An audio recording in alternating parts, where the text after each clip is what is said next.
ठीक है स्टूडेंट्स, तो हम नेक्स्ट अपना डिस्कस कर लेते हैं ग्राफिकल मेथड का यूज़ करके how we can solve a pair of linear equations. तो यही हमारा आज का टॉपिक है। तो अगर हम इस पर बात करते हैं तो आप देखिए हम किस तरह से ग्राफिकल मेथड का यूज़ करके जो हमारी लीनियर इक्वेशंस के पेयर हैं उन्हें सॉल्व करेंगे।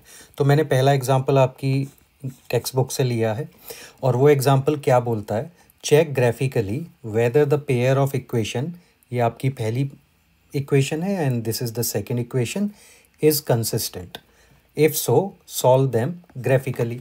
ठीक है, तो सबसे पहले हमने प्रीवियस स्लाइड्स में क्या बात करी है कि अगर दो इक्वेशंस का हम रेशो निकालते हैं उनके कोफिशिएंट्स का, तो उस रेशो के बेस पर हम बता सकते हैं पहले कि वो कंसिस्टेंट होंगी, मींस वो इंटरसेक्ट करेंगे या नहीं करेंगी दो लीनियर इक्वेशंस को जब हम ग्राफ पर ड्रॉ करेंगे।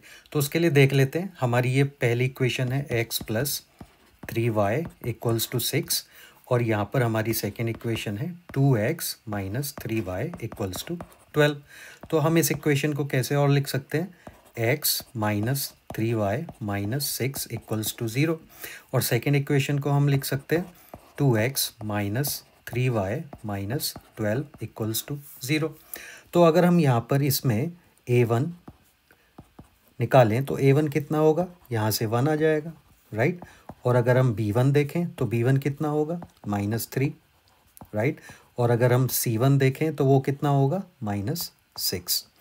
ठीक है, इसी तरीके से हम क्या करते हैं, सेकेंड इक्वेशन से a2 निकाल लेते हैं। तो a2 कितना होगा 2, b2 कितना होगा -3, राइट।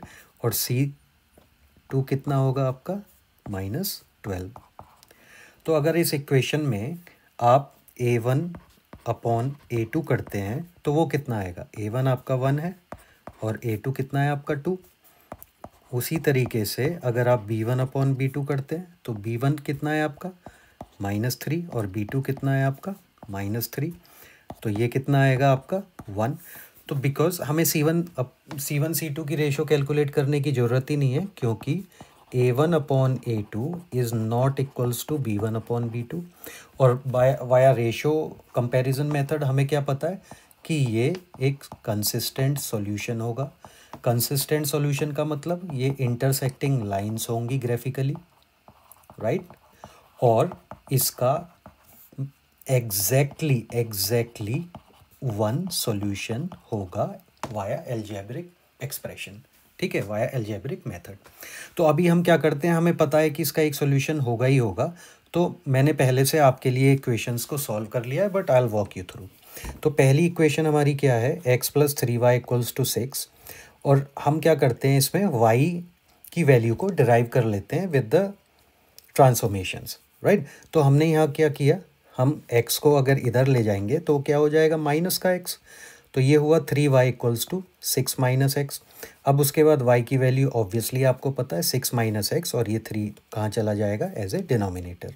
तो y की वैल्यू क्या हो गई, 6 माइनस एक्स अपॉन 3। इसी तरीके से हम अपनी सेकेंड इक्वेशन को लेते हैं और इस इक्वेशन को थोड़ा सा y की वैल्यू को ट्रांसफॉर्म कर लेते हैं। तो 2x minus 3y equals to 12। तो अगर हम इस 2x को राइट हैंड साइड पर ले जाते हैं तो प्लस का माइनस हो जाएगा। तो ये क्या हो जाएगा, 12 माइनस 2x, और माइनस 3y हमारा इधर है ही।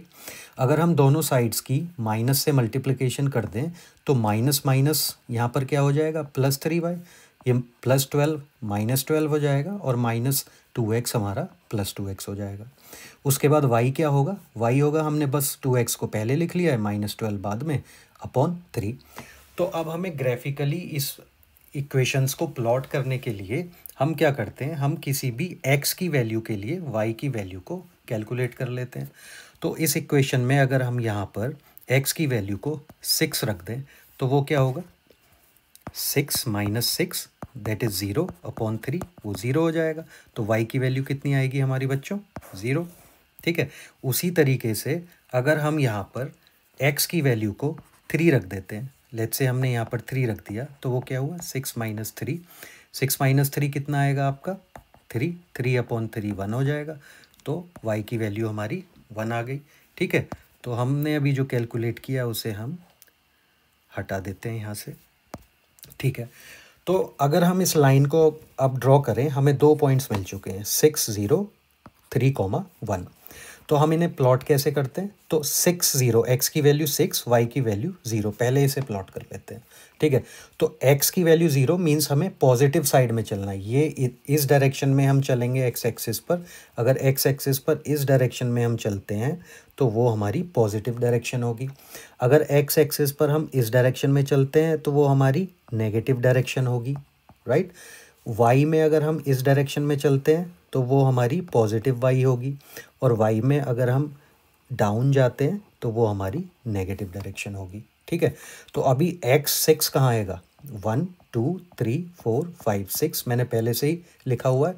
तो x की वैल्यू 6 यहाँ होगी, और 0 हमें मतलब 0 ऊपर जाना ही नहीं है, तो x 6 0 ये हमारा एक पॉइंट हो जाएगा। 6.0 ये पॉइंट हो जाएगा। अगर मैं एक दूसरा कलर लूँ तो इस पॉइंट को 6 0 बोलेंगे, ये होगा हमारा 6 0। ठीक है, अब इसके बाद हम क्या करते हैं, हम अपना दूसरा पॉइंट ड्रॉ कर लेते हैं। दूसरा पॉइंट क्या है? 3 1 मीन्स एक्स एक्सिस पर हमें पॉजिटिव डायरेक्शन में कितना चलना है? 3 1 2 3, तो ये 3 होगा।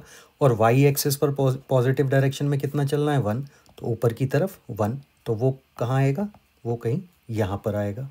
तो अगर उस पॉइंट को भी हम किसी दूसरे कलर से लिख दें तो वो पॉइंट होगा ये। तो वो पॉइंट क्या हुआ हमारा? 3 1, राइट। तो अगर हम इस पॉइंट को लें और अपना 6.0 को लें, 6,0, और एक लाइन ड्रॉ करें तो वो लाइन कुछ इस तरीके से आएगी। ठीक है, वो लाइन इन दो पॉइंट्स को जोड़ते हुए जाएगी। अब ये हमने अपनी एक लाइन ड्रॉ कर ली। ठीक है, अब सेकंड क्या करते हैं हम, जो हमारी सेकंड इक्वेशन है उसमें इसी तरीके से हम x की वैल्यूज़ को प्लॉट करेंगे और y की वैल्यूज़ को कैलकुलेट करेंगे। तो अगर हम यहाँ देखें, तो अगर हम यहाँ x की वैल्यू को 6 रख दें तो वो क्या होगा? 2 6 जा 12 -12/3, 12 - 12 0। तो अगर हम x की वैल्यू 6 रखते हैं तो y की वैल्यू क्या आएगी? 0। ठीक है, अब एक और वैल्यू प्लॉट कर लेते हैं, क्योंकि at least you need 2 numbers, 2 coordinates to draw a line, right. क्योंकि अगर एक ही कोऑर्डिनेट होगा तो आपको नहीं पता कि लाइन कैसे ड्रॉ होगी। तो हम अपना सेकंड कोऑर्डिनेट भी ड्रॉ कर लेते हैं। तो अगर आप यहाँ देखें, 3 किस नंबर को काट सकता है? 3 1 जा 3 या 3 2 जा 6। तो अगर ऊपर की वैल्यू को हम 6 बना दें तो 3 2 जा 6 हमें एक परफेक्ट डिवीज़न मिल जाएगा। तो अगर हम यहाँ x की वैल्यू को यहाँ पर अगर हम 3 रख दें, तो x की वैल्यू अगर हमने 3 रखी तो ये कितना हुआ? 2 3 जा 6, -12 -6, और जब हम -6 को 3 से डिवाइड करेंगे तो वो कितना आएगा? -2। तो ये कितना आया? 3, -2। तो अब इस लाइन को हम x एक्सिस, इस ग्राफ पर x और y एक्सिस पर ड्रॉ कर लेते हैं। तो सबसे पहला पॉइंट है हमारा 6 0, जो कि सेम पॉइंट है, राइट। सेम पॉइंट है जो हमें इस इक्वेशन में ग्राफिकल रिप्रेजेंटेशन से मिला। तो आपको फर्दर ड्रॉ करने की ज़रूरत ही नहीं है, लेकिन for the sake of the answer in the examinations you have to complete it.